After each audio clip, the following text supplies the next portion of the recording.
my son-in-law asked me to leave on a Tuesday, not with a suitcase by the door or a serious conversation at the kitchen table. Just a casual comment, almost offhand, like he was asking me to pass the salt. We were finishing dinner.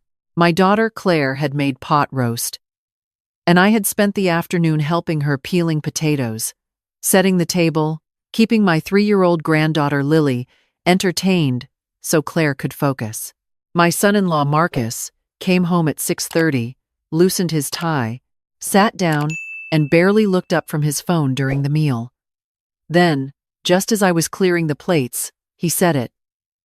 "Barbara, I've been meaning to ask, do you have any kind of timeline for your situation?" I stopped, held a plate in each hand. "My situation? You know." He waved his hand vaguely at the guest room down the hall. "How long you're planning to stay?" Claire went very quiet. Lily was drawing on a paper napkin, completely unbothered. The kitchen clock ticked. I stood there in my daughter's house, 68 years old, holding 2 dirty dinner plates, and I felt something happen inside me that I cannot fully explain, not humiliation exactly, though that was part of it. It was more like a door closing. Quietly. Finally. "I'm not sure yet," I said. And I went to the sink. That night I sat on the edge of the pull-out bed in the guest room, the one with the bar that pressed into your back if you shifted wrong, and I thought about how I had ended up here. It wasn't a complicated story. 6 months earlier, my husband of 31 years, Gerald, had died of a heart attack in the driveway of our home in Flagstaff, Arizona. He was taking out the recycling. It was a Wednesday morning. By the time the ambulance arrived, there was nothing to do. After Gerald died, things moved faster than I expected. The grief was enormous, but so was the paperwork. The mortgage on our house had a clause. I hadn't fully understood one of those financial details Gerald had always handled, and between the outstanding balance, the medical bills from his final hospitalization, and some credit card debt I hadn't known about, I was left with almost nothing after the sale. 40 years of marriage, and I walked away with about $14,000 and a storage unit full of furniture. Claire had called me the week of the funeral, crying, insisting I come stay with her and Marcus in Phoenix. "Mom, you cannot be alone right now. We want you here." And I had believed her, because she was my daughter, and I wanted to believe her, and because I was in no condition to think clearly about anything. So I came. That was 4 months before the pot roast dinner.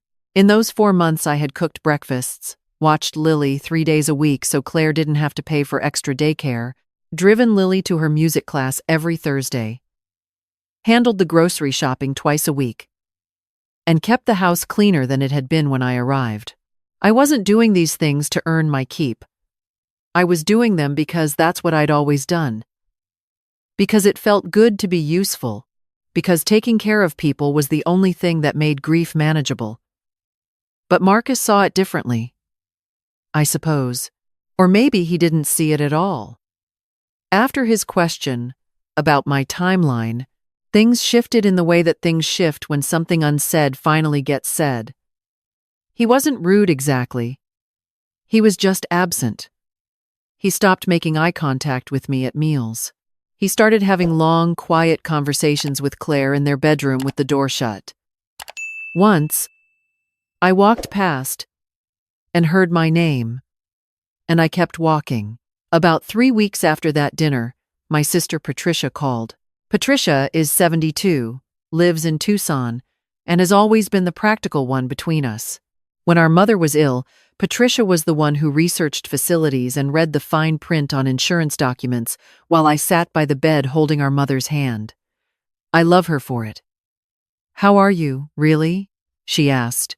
I told her the truth. Not all of it, but enough.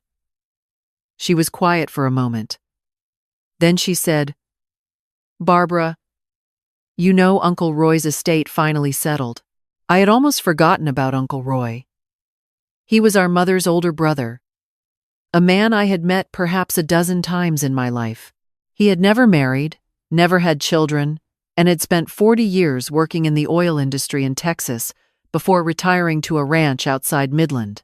He had died 8 months earlier at 89, and the estate had been tied up in probate ever since because of some complication with a piece of land. "I know you've been dealing with a lot," Patricia said carefully, "but the attorney has been trying to reach you. Your share, Roy, split everything between all the nieces and nephews, Barbara. Your share is significant." "How significant?" I asked. She told me. I sat down on the pull-out bed. The bar pressed into the back of my thigh.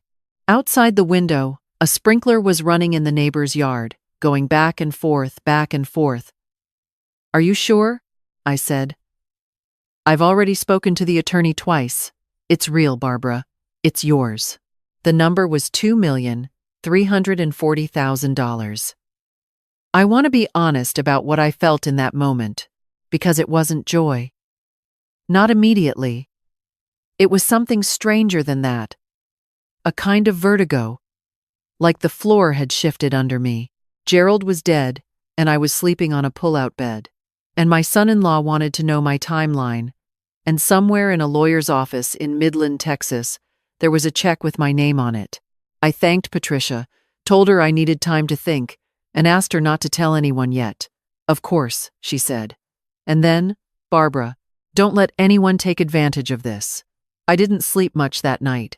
The next morning, after Marcus left for work, and Claire took Lily to preschool, I sat at the kitchen table with a cup of coffee and my laptop, and I started researching.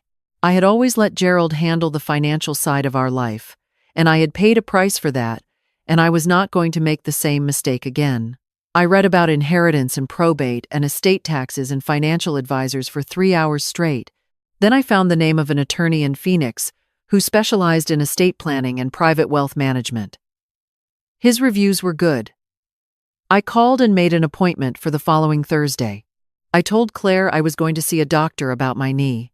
I know that sounds like I was being secretive, and I suppose I was. But here is what I understood, sitting at that kitchen table.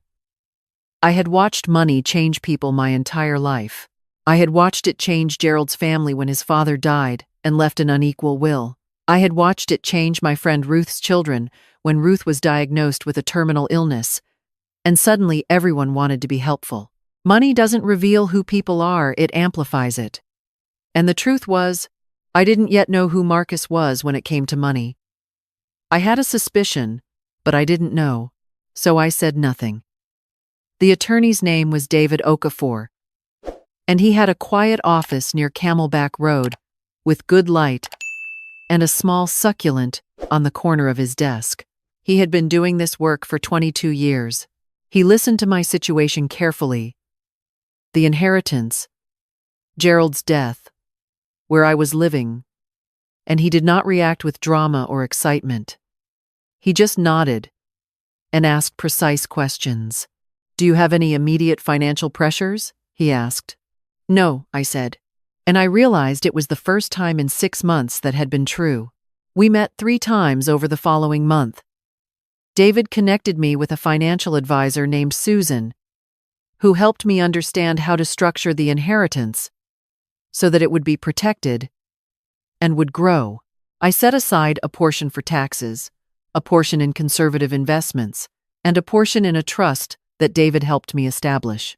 I also, on Susan's suggestion, set up a separate education fund for Lily, one that would be available to her, regardless of what happened between me and her parents. That part felt important to me. Whatever Marcus thought of my timeline, Lily was my granddaughter, and I wasn't going to let adult complications affect what I could give her. I want to be clear. During all of this, I said nothing to Claire or Marcus. I came home from my doctor's appointments and helped with dinner and watched Lily's cartoons with her on the couch. And I was Barbara, the guest who had overstayed, the mother-in-law with no timeline, the old woman in the room down the hall. Marcus made one more comment. About 6 weeks after the first one, we were in the kitchen on a Saturday morning. Claire had stepped outside with Lily.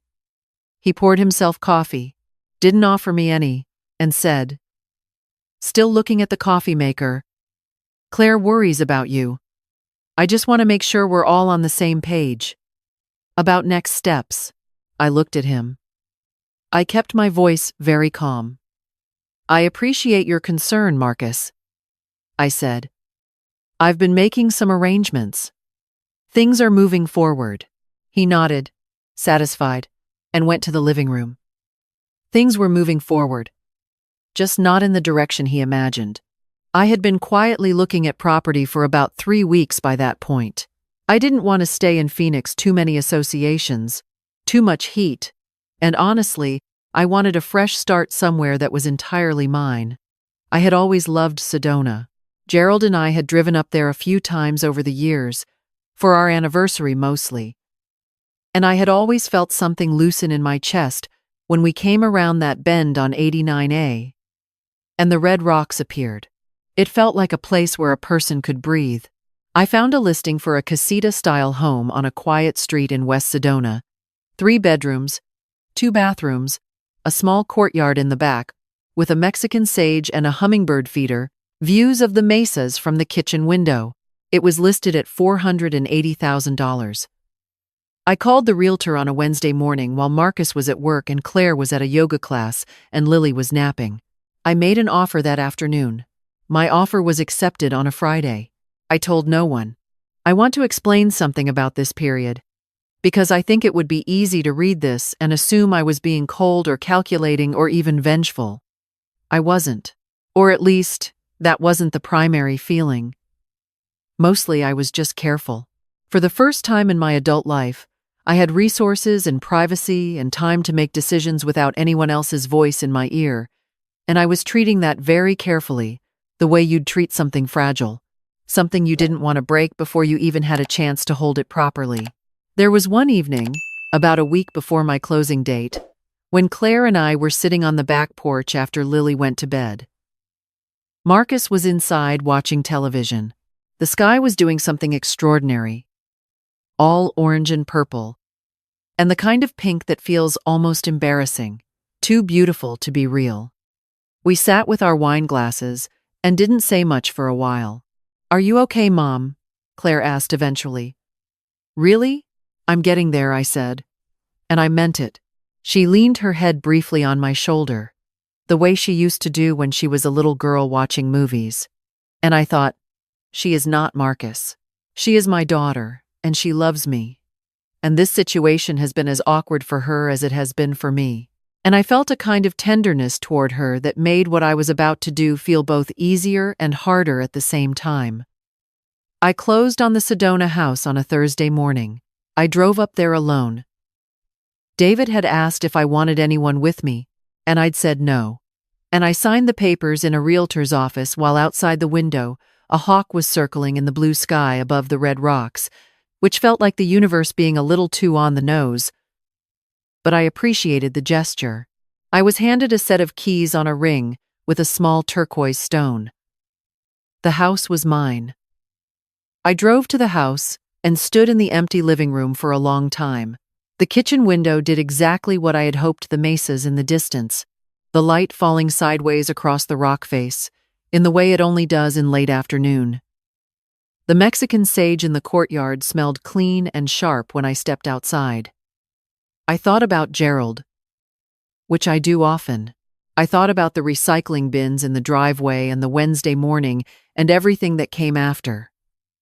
I thought about the pull-out bed and the kitchen clock ticking and the question about my timeline.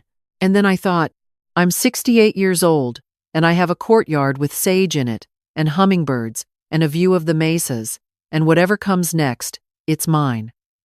I drove back to Phoenix that evening and made dinner. Nobody knew anything had changed. I told Claire the following Sunday morning. I asked her if we could talk privately, and we went out to the back porch while Marcus took Lily to the park. And I told her everything. The inheritance from Uncle Roy, the attorney, the financial planning, the house in Sedona. I told her about the education trust I'd set up for Lily. I showed her a photo of the courtyard. She stared at me for a long moment. Her coffee was getting cold. "Mom," she finally said, Why didn't you tell me? I thought about the Tuesday dinner, the dirty plates, the kitchen clock. I needed to make sure I did this right, I said. I needed to make the decisions myself, without anyone else's input, while everything was still clear. She was quiet for a moment. Then, are you angry at us? No, I said. And I wasn't, not exactly. I just understood something. I needed to be somewhere that was completely mine. I think I've needed that for a long time. She cried a little. I held her hand across the table. She asked about Lily's trust, and I explained it, and she cried a little more. And eventually, she laughed in the way people laugh when they're overwhelmed and don't know what else to do. I didn't tell her about Marcus's comments. I didn't need to. That wasn't the point. I moved out 2 weeks later. I hired a moving company and had my things from the storage unit delivered directly to Sedona, and on a bright November morning, I loaded my car with the things I'd brought to Claire's house and hugged her for a long time in the driveway. Lily gave me a drawing she'd done of the two of us holding hands. I put it in the front seat so I could see it on the drive up. Marcus shook my hand. "Safe travels, Barbara," he said. His expression was complicated in a way I decided not to try to read. "Thank you for having me," I said. And I got in the car. The drive from Phoenix to Sedona takes about 2 hours if you go the scenic way, which I did. When I came around the bend on 89A and the red rocks appeared, the same thing happened that always happened. Something loosened in my chest. Some held breath released. I pulled into my driveway, and turned off the engine, and sat for a moment. The hummingbird feeder was already up, courtesy of the previous owners who had left it as a gift. There was a hummingbird at it, a tiny iridescent green one, hovering with that impossible stillness that hummingbirds have. I got out of the car and started unloading. The first thing I put inside the house was Lily's drawing. In the months since, I have built a life here that is more mine than anything I've had in a very long time. I found a pottery class on Tuesday mornings at an art center on Schnebley Hill Road. I joined a hiking group, Gentle Hikes. Nothing dramatic, but enough to be outside in the mornings when the light is extraordinary. I have a neighbor named Dolores who is 74 and has lived in Sedona for 30 years and knows every flower by name. And we walk together on Friday afternoons and she teaches me things. I see Lily every few weeks. Claire brings her up, or sometimes I drive down, and we go to the Children's Museum in Phoenix, or just spend the afternoon at my house, where Lily has decided the courtyard is a magic garden and spends 45 minutes communing with the sage plants in a way that only 3-year-olds fully understand. I have a guest room made up with clean sheets. The door is always open. I called Patricia to tell her I was settled. She cried and then she laughed, and then she said, "Roy would have been very pleased." I think she's right. I didn't know Uncle Roy well, just those dozen meetings over the years. Holiday gatherings mostly, a quiet man with a slow smile who always remembered how I took my coffee. But I think he would have liked the hummingbird feeder. I think he would have liked the way the mesas look in the morning. I've thought a lot about what I want to say to you. If you're listening to this, and you're in a place where someone is making you feel like a burden, like an inconvenience, like a person whose presence requires a justification and a timeline, here is what I want you to know. You are allowed to be quiet while you figure things out. You are allowed to make decisions in private, to take your time, to not explain yourself until you are ready. You are allowed to leave without drama, without a final confrontation, without making anyone understand anything. Sometimes, the most powerful thing you can do is simply go, quietly, clearly, without looking back too much. And wherever you go, make sure there's a window with a good view, because the light, wherever you end up, it will find you. It always does.